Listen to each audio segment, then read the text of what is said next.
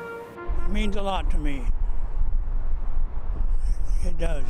Ali Chiasson, CBC News, Toronto.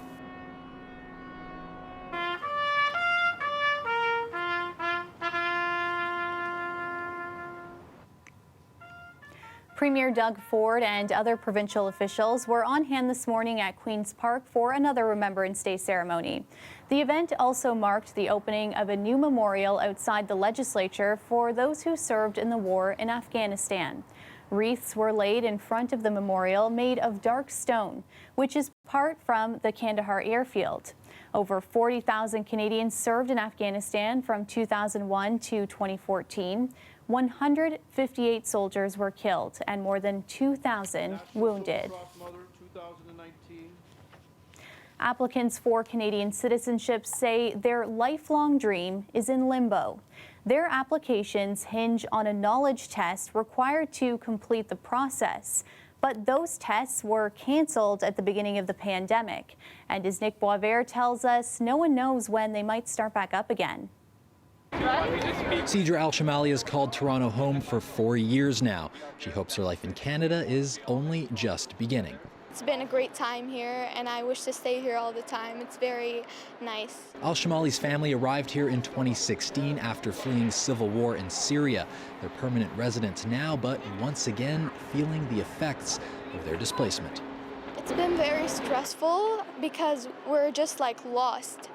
We're lost in between, and we just want to wake up from a long dream, realizing that we're finally Canadian citizens. Like many other permanent residents, the family believes they were on track for citizenship this year. But those plans were upended in March when the federal government canceled in-person citizenship events. Good morning. Welcome to the citizenship test. The cancellations include the 20-question knowledge test, which is required for most adults to cap off their application. Ottawa has also suspended all in-person ceremonies, though virtual ones are running.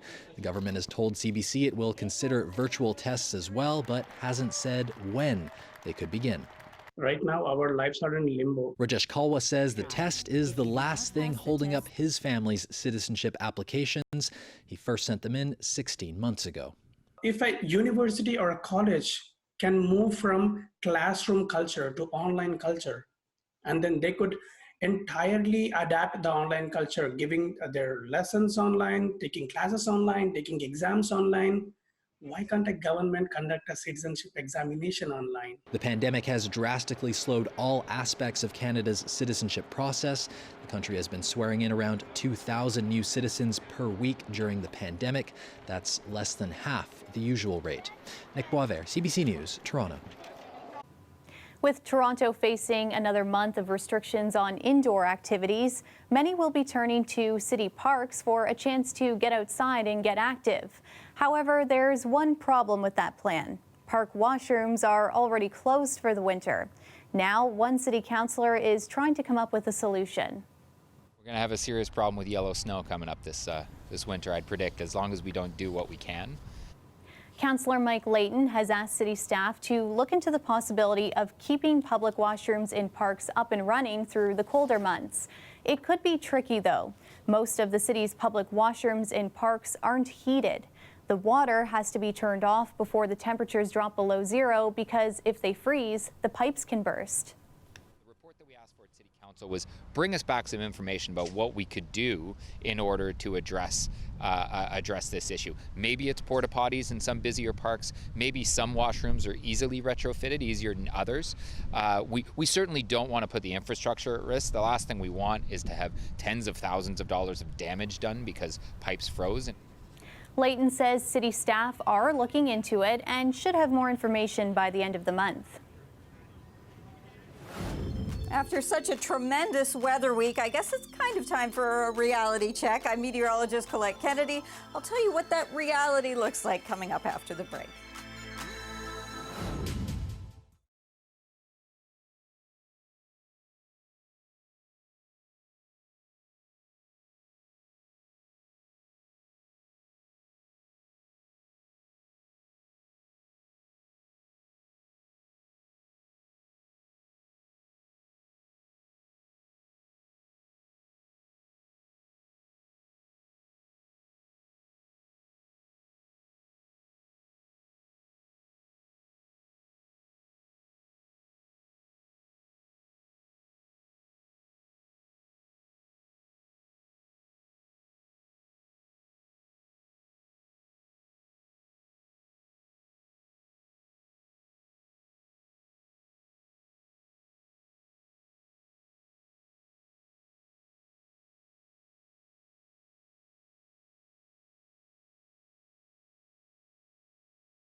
The weather is brought to you by Trane, the most reliable heating and cooling brand. We test, so it runs. It's hard to stop a train. A clear evening with some clouds rolling in and feeling a little chilly after what we've been used to the last few days. Meteorologist Colette Kennedy joins us now, and overall a pretty nice day, but I'm sad this mild stretch is coming to an end.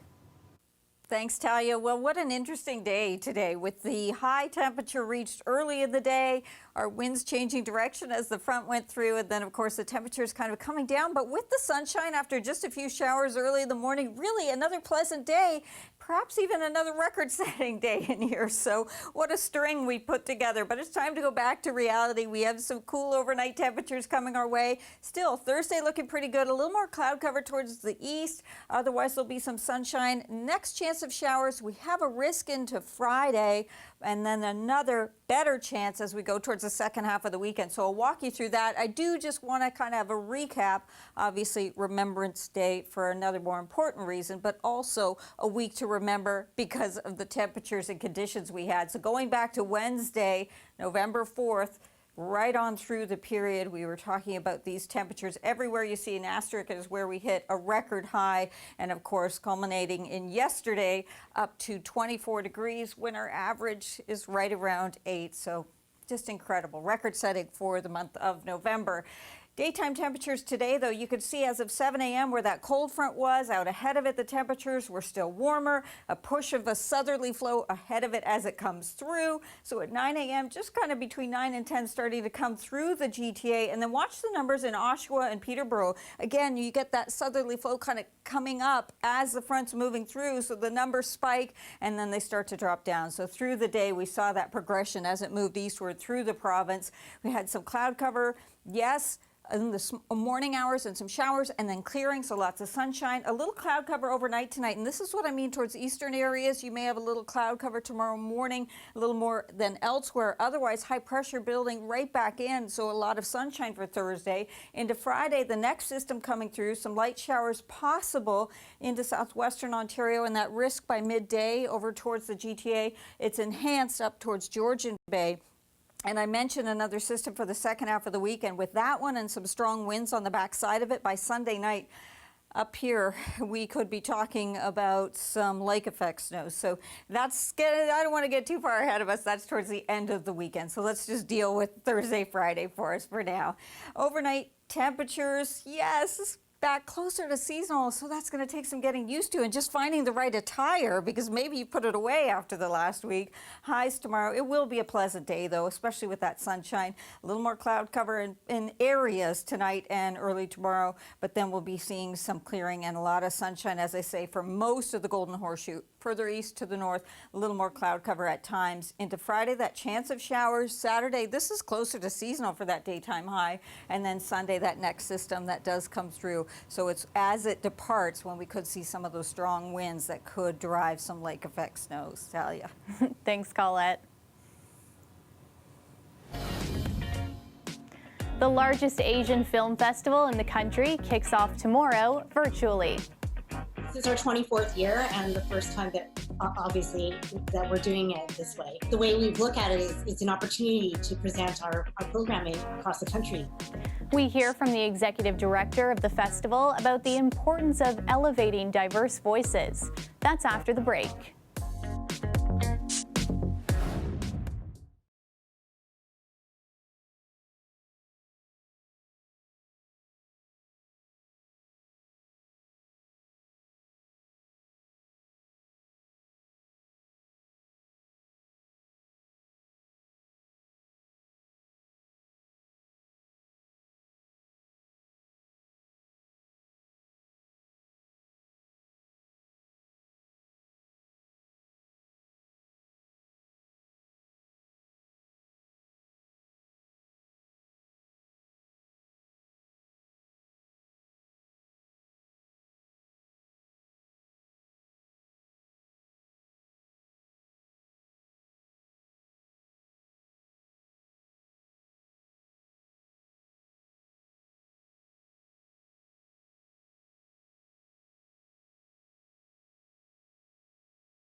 The Toronto Real Asian International Film Festival kicks off tomorrow. It showcases the work of Asian filmmakers locally and around the world. Any other year, there would be in-person screenings and panels, but this year it's digital. Kelda Yoon spoke with the festival's executive director. Thank you so much for joining me. Now, of course, this year's festival is going to be very different. You're moving it online, going completely digital. This is our 24th year and the first time that obviously that we're doing it this way. But what we've seen, the way we've looked at it is it's an opportunity to present our programming across the country for the first time. Opening the festival this year is the documentary Down a Dark Stairwell, which takes a look at the 2014 case of Akai Gurley, an unarmed black man who was shot and killed by NYPD police officer Peter Liang, who is Chinese American. And so this is a nuanced look at the divisions of the community, how marginalized communities are pitted one against the other. And we're just not just about representation, not just about showing films that depict us in a good light. We need to examine our history, and this is an opportunity for self-criticism as well, and to discuss these issues that aren't often discussed or often swept under the carpet, like anti-Black racism within our own community. Another film Wong wants to highlight is called The Greatest Country in the World. We cannot leave, man. We come as refugees. Well, Canada doesn't want you anymore. The film focusing on a Vietnamese man and his daughter living in Quebec, which is being controlled by a far-right government that is closing its borders and pushing immigrants out. It's kind of a common theme for our festival this year is the diasporic communities that are portrayed. Powinnaś być wdzięczna, że masz co nosić. So for example, one film called The Taste of Pho, it depicts another Vietnamese family in Poland where a widower is raising his half-Polish daughter, and she's facing the same issues that you and I would have faced growing up as children of immigrants. Growing up in a predominantly white community where you're trying to hide your smelly lunches from your schoolmates at school, this is what's happening with this young girl except she's in Warsaw. So it's interesting to see the same issues being played out in a different part of the world. Exactly. And these stories all told by Asian filmmakers. How important is that? I think there's a recognition now that when Asians are behind the camera, writing the stories, as well as acting, that the story has that more of a ring of authenticity, and they're more popular. And what do you hope people take away from this year's Real Asian Film Festival? I just hope that they do see the diversity of Asian stories, that there's not just one, and their stories matter. The festival runs from November 12th to the 19th. Kelda Yoon, CBC News, Toronto. And that's our show for you tonight. Thanks so much for watching. Dwight Drummond has your next local newscast tomorrow at 6, and I'll see you back here tomorrow night at 11. Good night.